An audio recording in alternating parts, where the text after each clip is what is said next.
Good evening, everybody. This is the Camera Artist Guild Thursday Image Critique, and I am your host, George DeLoache. I'm a portrait artist and photographer's coach here in Los Angeles, California, and I am glad you're here, and I'm glad I'm here. We got some phenomenal images to look at. I really appreciate you guys sending them in.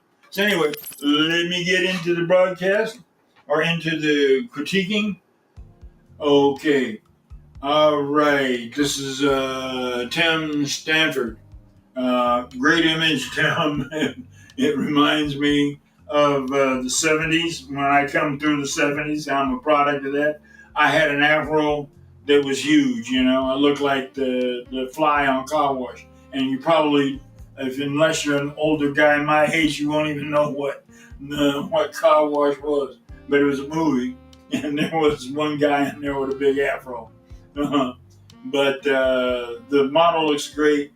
There are several people that mentioned it. I'll mention it again.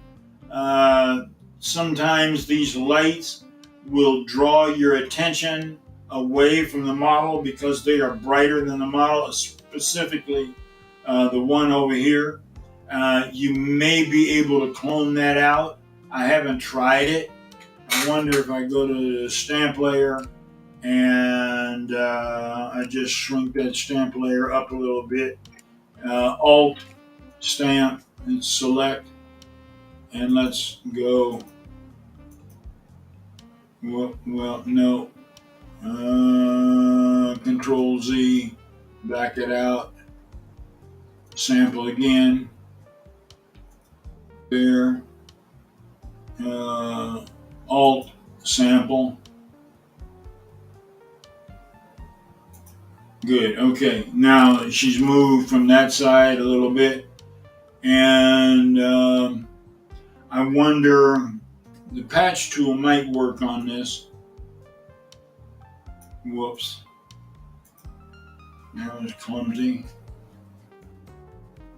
Let's go up here. Let's try the patch tool. It may not work. Patch tool is kind of funny. Sometimes they work and sometimes they don't.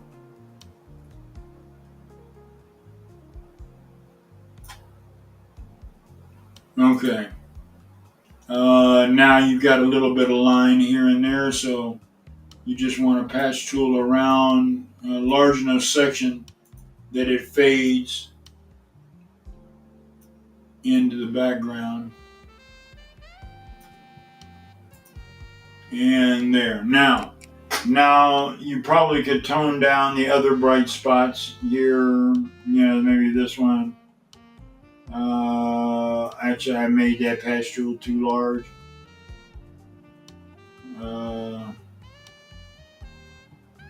Yep, I made it too large. We'll try it right there. But now, see, all of a sudden, the model itself is really beginning to jump out. Let's see. I'm going to take this patch tool and try. This is great. There we go. Let's try it again. Now. Yeah. Okay. That toned it down a little bit. It didn't eliminate it.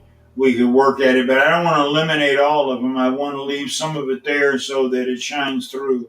But now you're really drawing attention to your model, and she just jumps off the page because the lights are out of the way. So give that a try. You don't have to do it. You can keep it the way it is. You are the creator of the image. You're the one that decides what you're doing. But just as a possibility, something to tone it up, and something to think about when you're making when you're making the composition. Remember that bright light draws your attention. When you're looking at the image. So you've got mid-tone lady, you've got dark hair, you've got a darker background scene, and so you want to kind of keep it all on the low-key side. And bam, she just jumps off the page at you. Okay, Tim. Thank you, brother. Let's go here.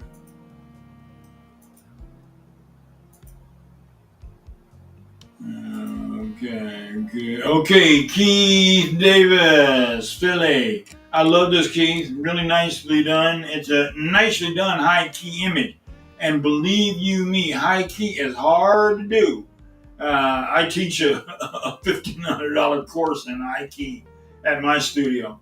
And people, I get people signed up for it all the time because high key is so difficult to pull off. But you come off with it pretty good. And one thing that you did do that so many people make the mistake of trying to do, however you went about it, you left the shadows. You have to have shadows. If you don't have shadows, there's nothing to anchor it to the ground. And it just turns into something floating, which screams fake. This is a high key photograph. And I love the way you edit it. It's very difficult to put everybody in there together, but you pulled it off pretty good. There may be some things that I would change posing wise, but you're not posing models, you're posing a family. And the main thing is that everybody is happy and interacting with one another. You carried it off, man. Congratulations. See, I tell you, you guys are good. And I threw in another Keith Davis, even though I got one from you. I threw in this other one. You're really starting to knock out some of these maternities with interesting posing. You had a couple other couples earlier, but interesting. And I wanted to put it up. Now, the one thing I would do is add separation between the lady and the background. She kind of gets lost up in here. So you really need to add a light into the back area, but not real bright, not almost noticeable, just a little bit lighter than her hair so that you can see where her hair begins and where it stops. And that would bring and add a third dimension to it. Right now you're looking at 2 dimensions, just the 2 of them on one plane. But you would add that little light fade in the background. And if you couldn't hide it behind either one of them, what I do all the time is that I use a boom system in my studio. Now, I've made mine out of 1 3/4, I think it is, water pipe. And they're 10-foot lengths or something like that. And I just screw together a cage. I actually have 2 auto poles, and then I have the water pipe, and I use scaffolding clamps like you use for building a scaffold. You use scaffolding or chain link fencing poles that go on the top of chain link fencing. Any one of those to make kind of a cage where you have a crossbar going across your studio. Then with super clamps, you can clamp a monolight up there with a 7-inch reflector and a grid or barn doors, and it will sit above everybody and point down at the background and give you an interesting little pattern there, especially if you have a really dense grid. So that's just something to think about. And that takes care of that. Let's get the broadcast back around this way. Okay, everybody, let me see. Are there any questions? And we don't see anything. Now, the one bad thing about I'm broadcasting with Restream. I was using vMix and the Facebook Live, and I can read who the comments come from. On Restream, they show the comments, but they don't show who they're from. So I have no idea. So I'm just, hey, everybody. Okay, I hope you got something out of it. If you have any questions, write those questions in. And I will try to answer them or bring them up in a broadcast. You got an idea for something that you want to learn more about, let me know. I'll bring a tutorial on that. For you guys who are new, if you are watching this broadcast outside of the Camera Artist Guild group page, If you're watching on the business page, or if you're watching on YouTube or one of the other places that it goes out. First, if you're watching on YouTube, smash the like button and share, and even subscribe to my channel so that we can help grow this medium. But come over to Camera Artist Guild Group on Facebook and join the group. Ask to join the group. I'll bring you into the group. Got a couple questions to answer so that I know which direction to take it. Join the group, and then all you have to do is do a post, and then in that post, attach an image to that post. It'll come up in the full feed in the discussion of the group, and other members can share with you and give you their ideas. And then I will pick 5. I actually went more than 5 this time, but that's because I loved every image as well. But I'll go with at least 5 images and do a critique on those. And I'll try to bring a few tips on business and a few tips on photography as well. Let me see what else. Oh yeah, welcome everybody from around the world. We are really broadcasting worldwide now. We got people from all over the world. So Africa, welcome. India, welcome. Asia, welcome.